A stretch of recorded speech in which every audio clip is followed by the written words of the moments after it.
우리는 보통 어떤 문제가 생기기 전에 미리 예측하고 완벽하게 막으려고 하죠. 그런데 만약에 이 접근법 자체가 틀렸다면 어떨까요? 어쩌면 훨씬 더 강력한 다른 방법이 있을지도 모릅니다.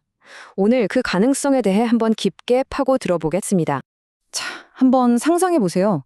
영화 마이너리티 리포트처럼 범죄가 일어나기도 전에 그걸 막을 수 있는 세상.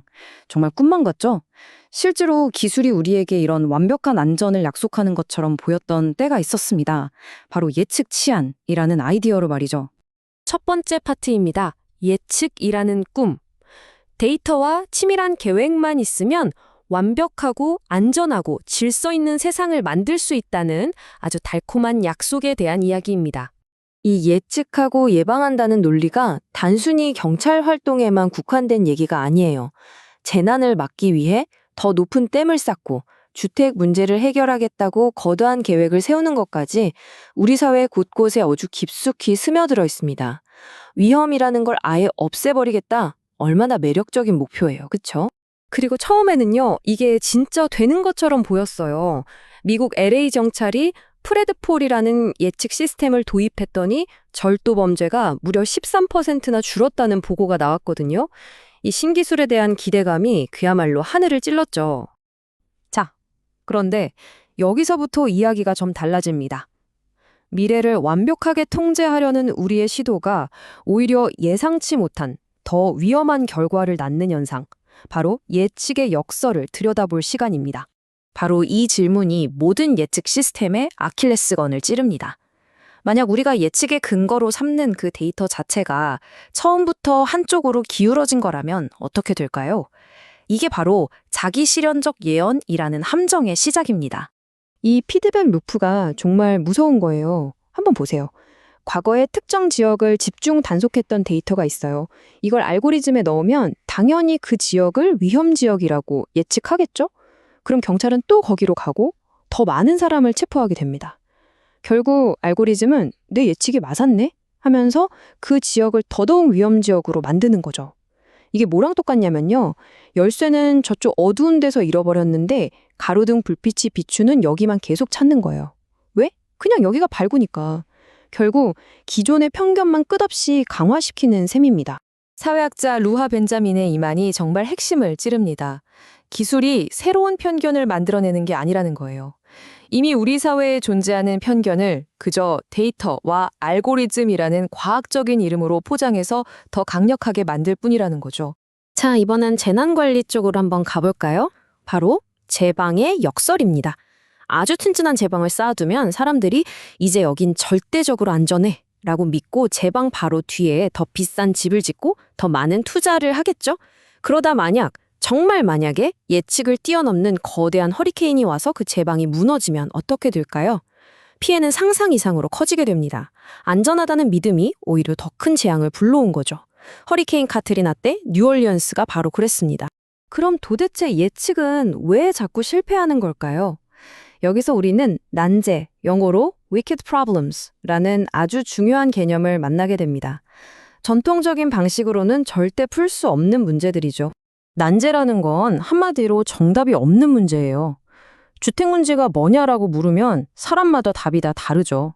그리고 어떤 해결책을 내놓으면 그게 또 다른 문제를 낳아요.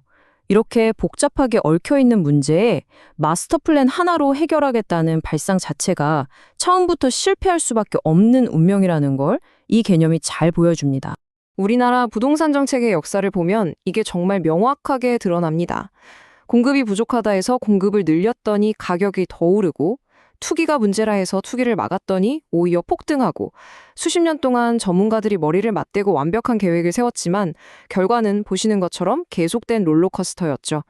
난제에 대한 예측 기반 접근이 어떻게 실패하는지를 보여주는 아주 생생한 사례입니다.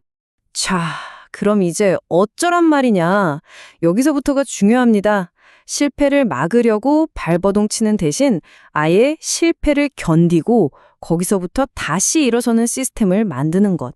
완전히 새로운 길을 한번 모색해보죠. 이 참나무와 버드나무 비유가 모든 걸 설명해 줍니다. 참나무는 어때요? 엄청 단단하고 강하죠? 웬만한 바람엔 끄떡도 안 합니다. 이걸 강건함이라고 해요. 근데 정말 상상을 초월하는 태풍이 오면 그냥 뚝 부러져 버려요. 반면에 버드나무는요, 바람이 불면 부는 대로 유연하게 휘어집니다. 부러지지 않죠. 그리고 폭풍이 지나가면 다시 제자리로 돌아와요.